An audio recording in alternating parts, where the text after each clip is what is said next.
Hey everyone, I know it's been a while, so I've been swamped in grad school homework. So that's most of the reason why I haven't uploaded any videos lately.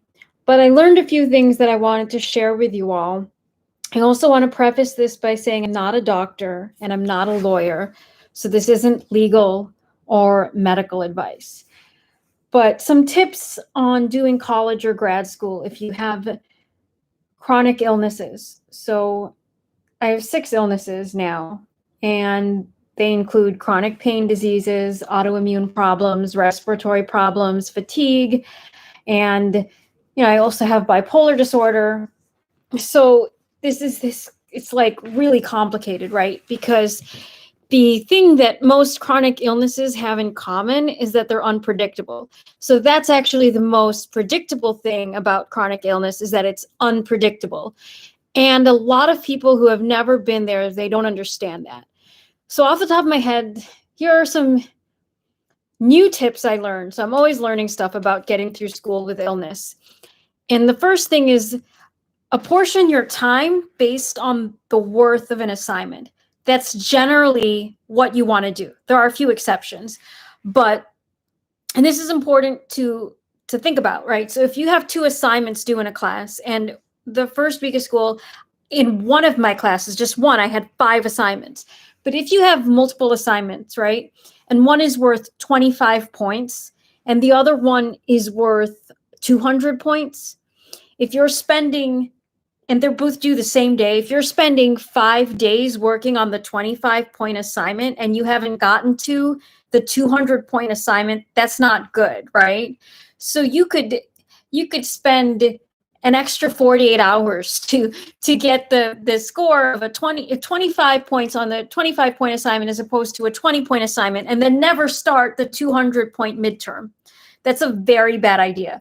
So when in doubt, generally speaking, do try to think about, okay, how am I going to apportion my time here? Is it is it wise if something is worth 5 times the amount of as the other one for your grade? Is it wise to spend an equal amount of time on that? You may run out of time to do the bigger assignment. You may not turn it in, or you may write 1 page and it's supposed to be 7 pages long.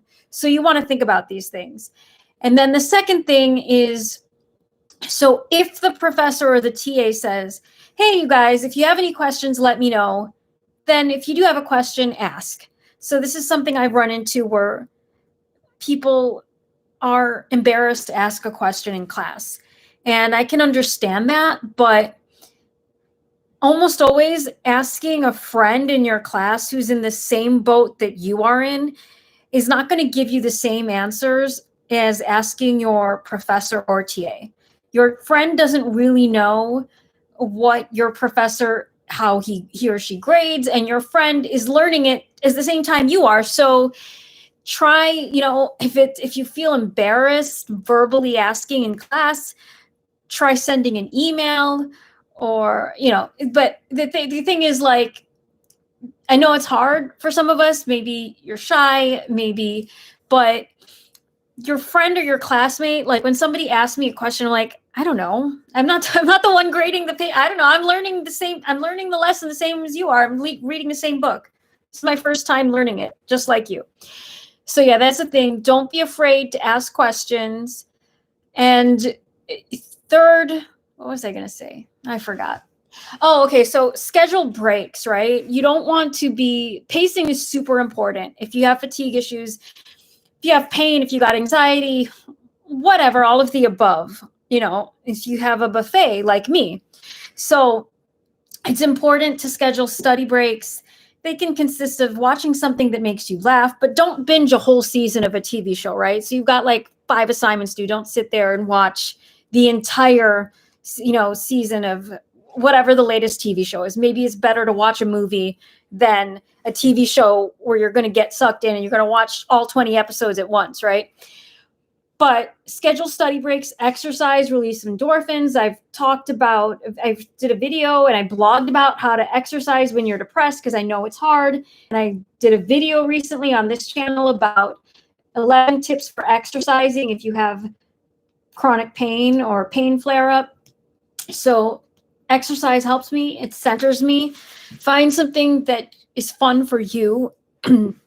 The exercise brings clarity too, mental clarity. Like if you're stuck on a problem and you're just like, I don't know, I have no idea what I'm doing.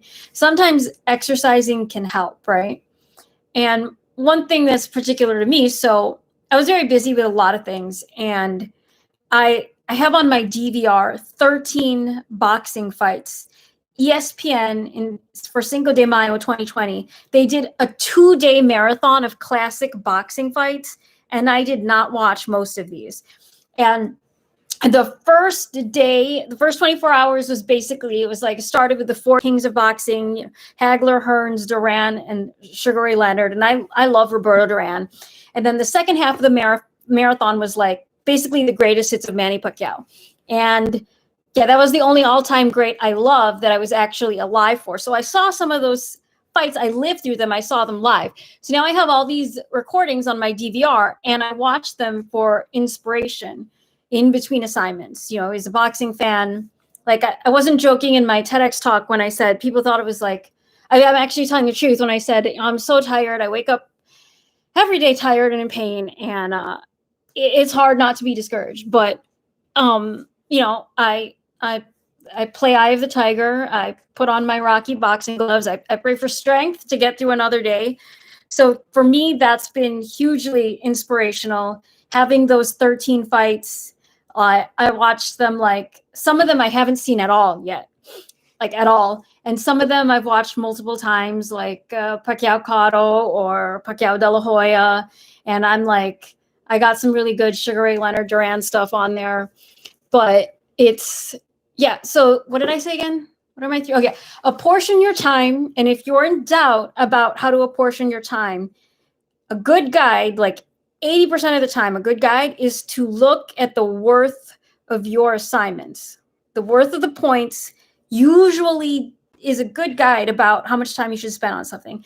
Second, please don't be afraid to ask questions. And I've been on both sides of this. You know, I coach high school debate. I know it's hard sometimes, but it's better to ask questions than to realize 7 weeks into the quarter or semester that you didn't understand what you were doing. Or, you know, listening to a friend who may be as lost as you are. And then third, take study breaks. Pacing is super important because you don't want to burn out. It's just super important. And there's so many more things I could say about this, but you can probably tell I'm tired. So I'm tired. So that's all I'm going to say about it now. Let me know if you've been through this with school and depression or anxiety or like, you know, chronic pain diseases, fatigue. If you've been through it, you know, if you found something that works for you. And yeah, thanks for listening. I'll see you all later. Bye.